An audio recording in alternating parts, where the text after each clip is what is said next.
Hello everyone. I would like to begin speaking about a marvel of speculation. Because we as human beings have learned to utilize bicycles and dualistic methods in attaining our understanding of our holistic meaning. And so it becomes very hard to attain understanding of your holistic meaning when you're always a separate entity. So this separate entity we see physically, it's manifest, it's present, we see we're separate, but mentally we have the ability to fluctuate in how we experience our separation. And that is what self-awareness has given us. So through this self-awareness, we realize that there are many relationships that can be between the mind and the body. But what transcends the mind and body is something which cannot be approached in the same way as the mind and body are. Existential approach means at times doing nothing and perceiving that everything is being done. That is a state of awareness, a self-awareness that is, in a sense, the fading of a lot of dualistic chains. What that means is that in one manner of looking, you're very behind. In one manner of looking, you're not behind at all. So stop working with yourself with the conception of an unable, an incapable human being, because you are the most able human being as you can be to even have an able idea. So you need to understand, you're not here to be compared, because the only way you can be compared to someone if you're that person. But you don't have that person's experience, so you're always working with your co-creation of what you think others are. And so gossip is the verbalization of our own ideas that are inaccurate of someone else. And why should we just wreak chaos? Why should we feed a system that is inefficient? I don't like that.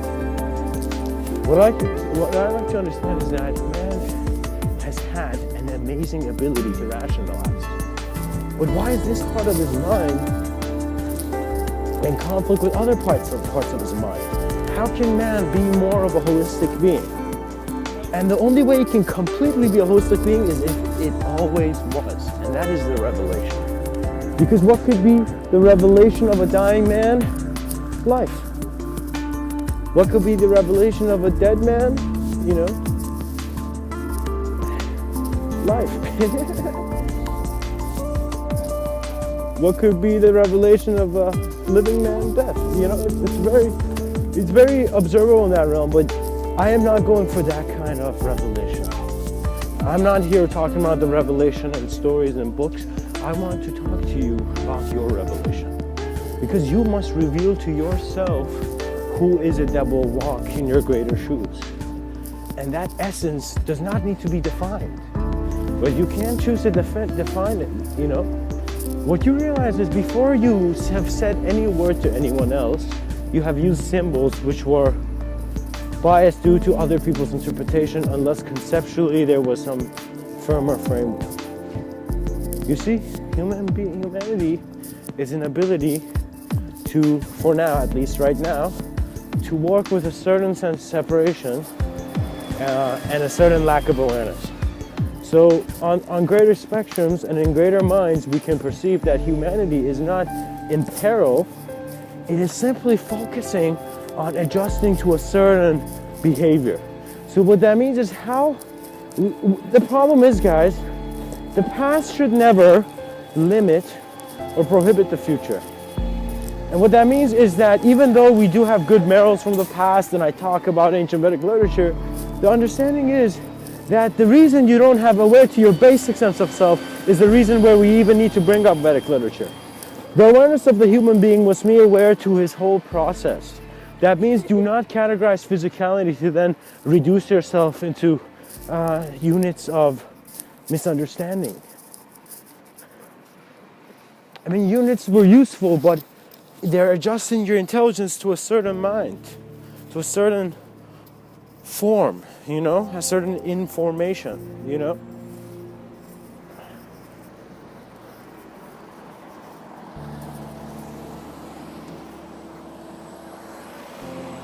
What is nice to see in one's present breath is the ability to close eyes and to have a very self-aware and calm approach to maintaining yourself, and it's always prosper. So I want you to realize that before you have a child, you're not a child. You don't have a child, let's say, or before you go into that phase of being more of a mature human being, you understand that you will become sensitive to life form. And so it is very important how you're understanding that life form. So you're a life form now. You're also being sensitive to other life forms, but based on how sensitive to your life form. So what that means is if man thinks he is just this biological, mechanical machine that is mindless and is nothing, it's just an illusion kept alive like a candle that's about to fade. And people have this view, then you see how you would express yourself until you reach your future is that you've accepted that there's no future for you. When you accept there's no future for you, you become careless of your present. So you are similar to how your past would affect you, you're letting your future affect you. What that means is that you're not really letting your future affect you, but you're assuming things about your future which are manifesting into unneeded manifestation. Guys, you are a unique energy. What that means is that you are unique to yourself because nobody can look in your eyes like you do. So if you look in your eyes like you do, now is the time for you to approach your own methodology, your own creative manner. You're still holding the steering wheel. Every moment of your recollection, reawareness is an improv of cosmic magnificence. So with this manner of thought, we see that the approach has to be one of sensitivity to life. So we want people, regardless who they are, to begin caring about life. And how can you care about life the most? By first caring about the life that you're given you. So care about what you are. Care about the story. Make always a better, efficient, and happier story for yourself. Life is in a sense the story you're telling yourself. So understand what part of that story needs to remain and what part doesn't.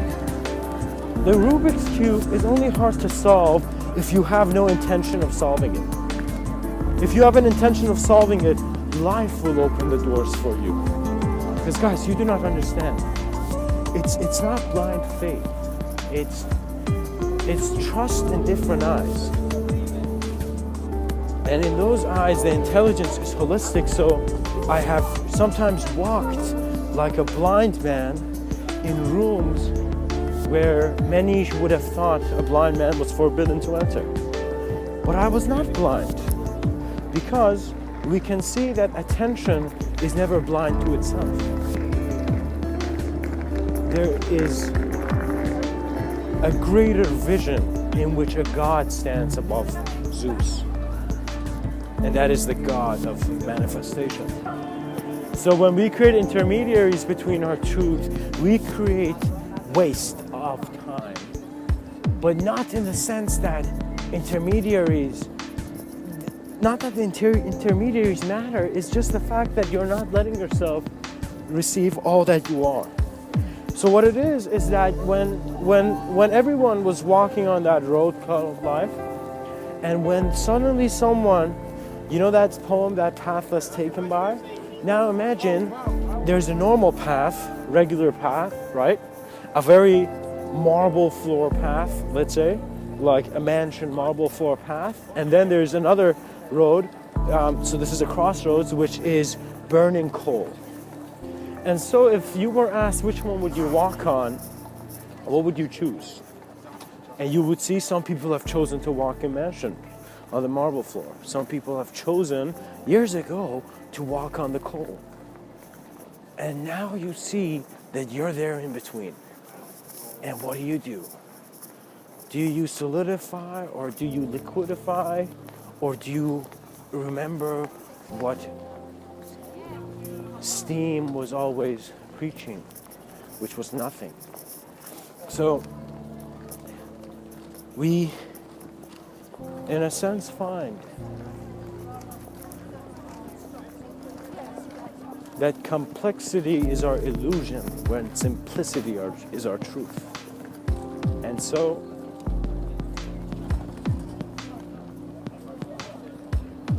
as your mind opens to itself, what that means is as you become aware that you're aware, you realize your ability can be internally expressed through ways which you cannot conceive. So those people who are constantly in prayer, but not those who are acting in prayer, those who are aware of what prayer is doing, they are sensitive to the level of mental reality and thought that gives them a real experience. So prayer eventually becomes going in your state of flow constantly. And so for me, that has manifested as meditation and my own meditation sometimes, because sometimes I can follow many things, but it's as if there's a certain antiquity in my eyes that I feel, tells me that I'm too old to buy into this level of duality, right? And what that means is that it's not about buying into it. It's actually that the God was not the one who was separate, was the one who was able to be separate. So once man has the ability to selflessly allow himself to be present and very helpful and efficient in life, you create no mental story to have strings tied around your neck.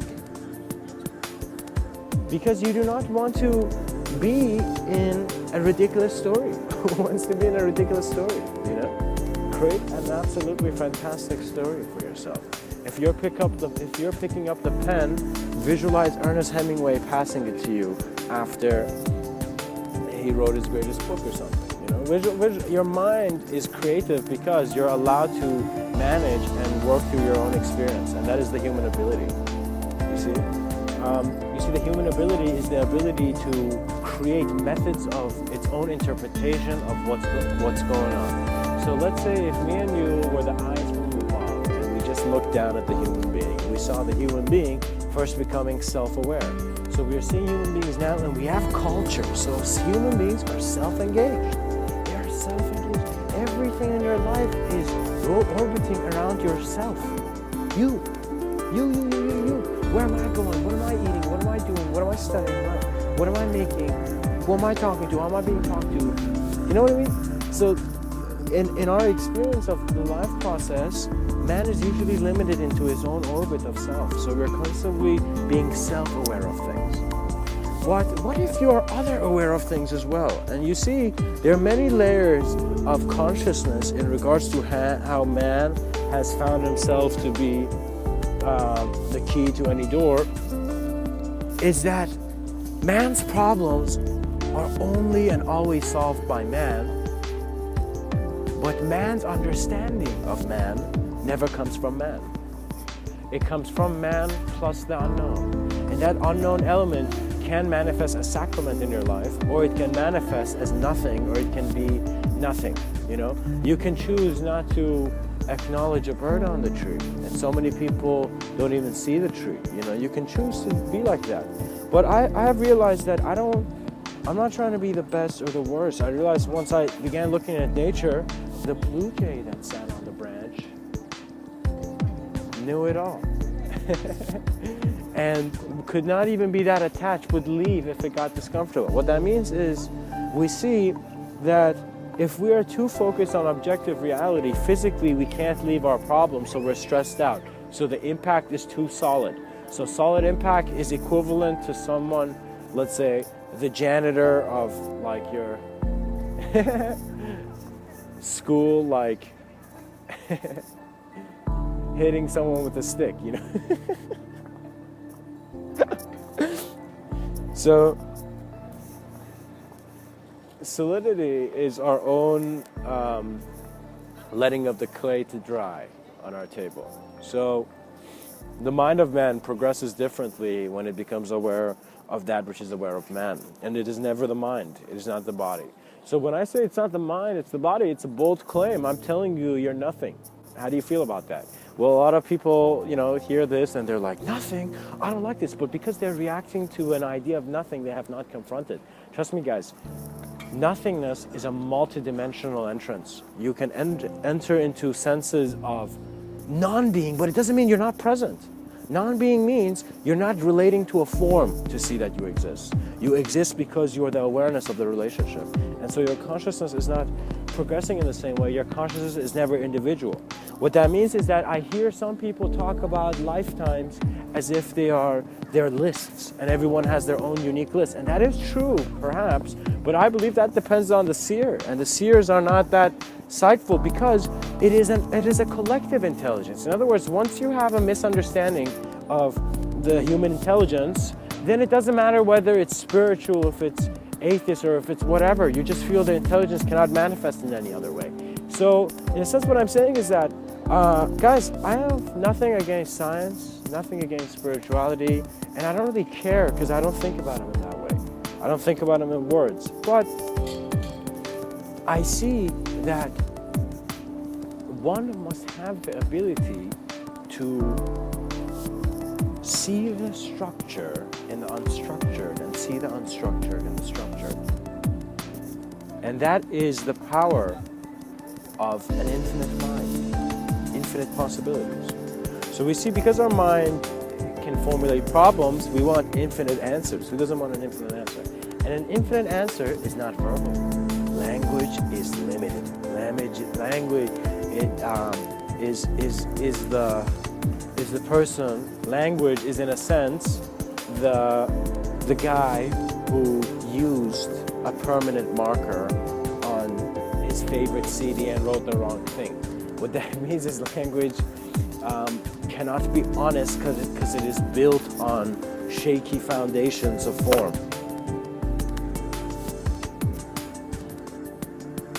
Our ability to engage means we have an ability to co-create in our cellular sense of reality.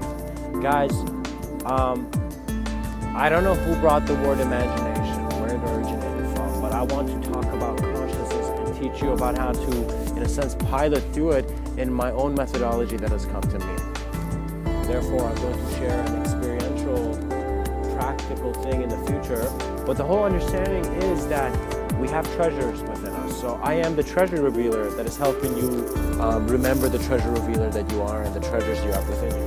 And when I say treasures, I do not want you to think of some like Pirates of the Caribbean thing.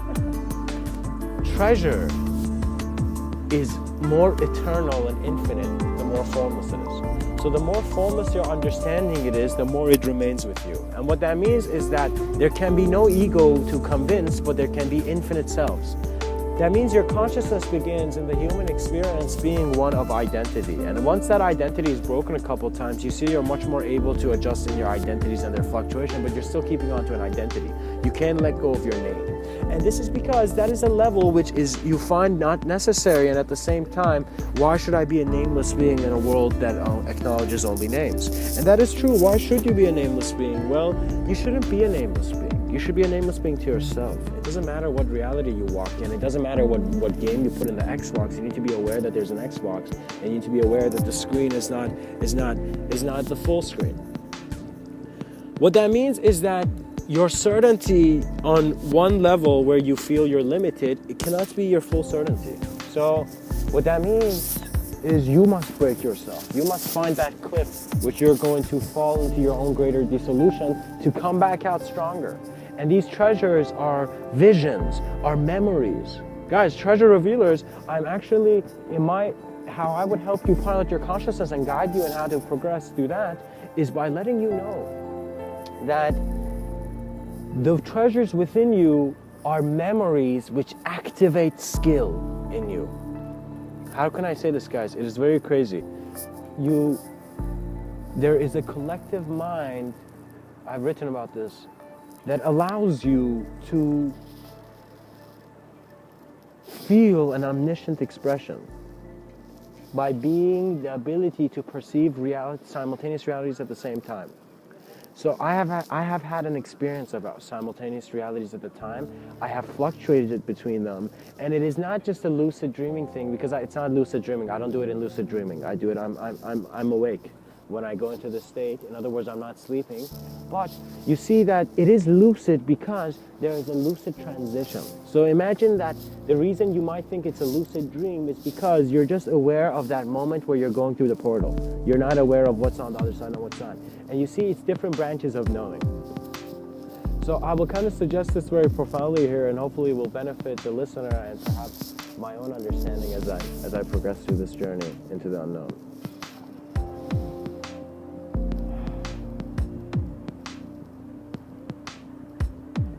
Consciousness is something that is already illuminated.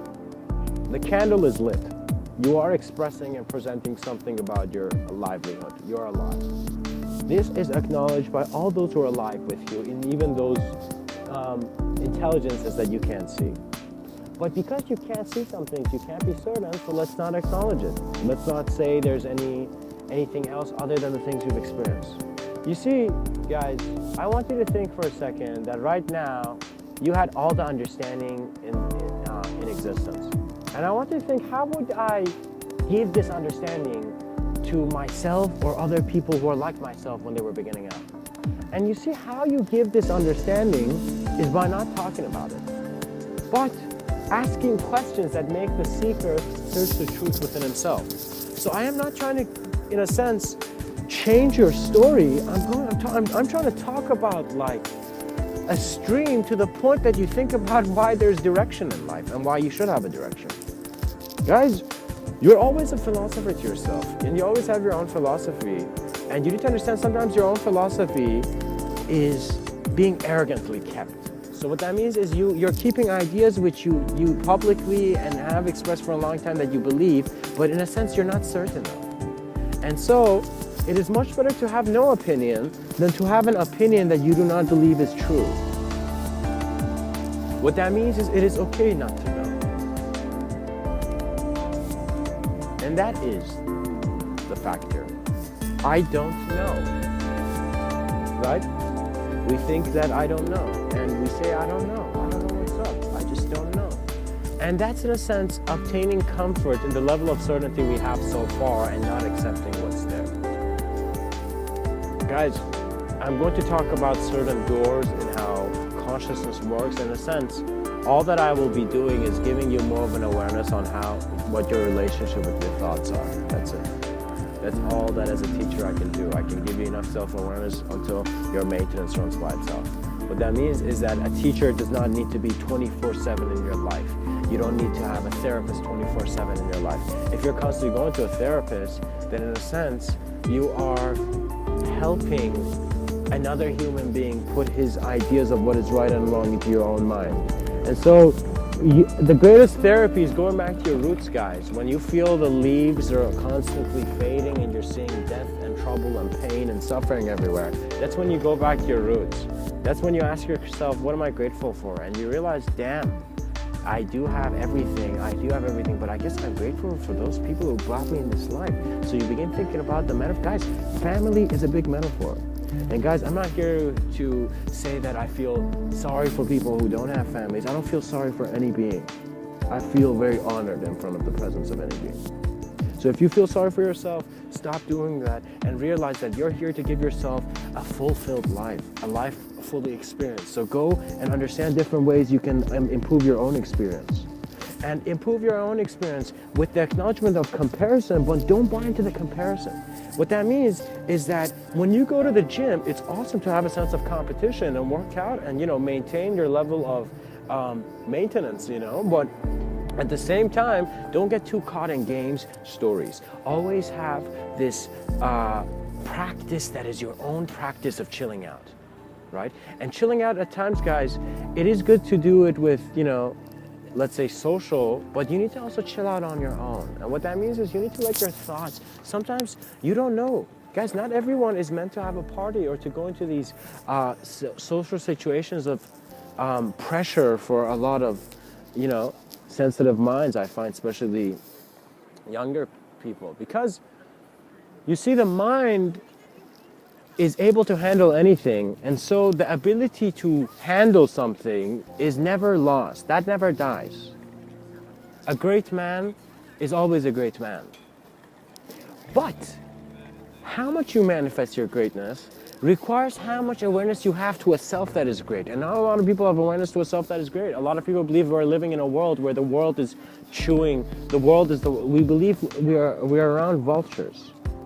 And as a pilot, that's a ridiculous thing, because I'm pretty sure a plane's metallic ability can totally surpass a vulture's hunger, you know? So, so guys, we need to introduce new technologies and understand that some technologies are existential. So some technologies are working with your own unique understanding of consciousness. And this is why, guys, I hope that my talks inspire you to begin approaching your own creative methodology and handling everything around you. Guys, inspiration is the greatest gift that one man can give another man, and inspiration begins by talking about inspiring things. And inspiring things is man's greater ability. That's always inspiring. Consciousness. All right? We're in a youth that understands consciousness now. So we do not need to stop thinking, oh God, is there a spirit? Is this? No. If you know you're more than a physical entity, your awareness is there. Do not constantly bash it with reclarification. Have trust in your intuition. Because that is the savior.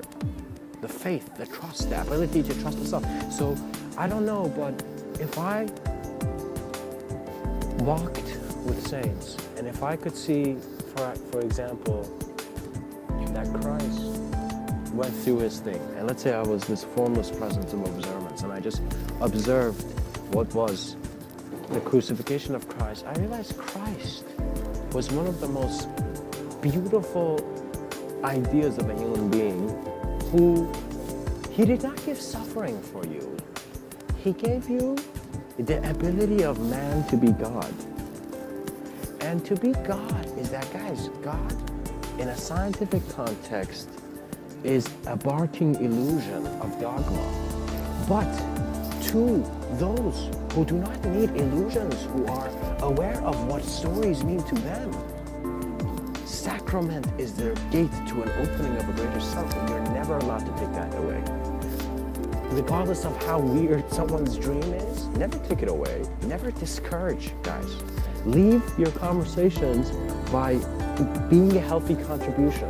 Have value in your talk by being honest.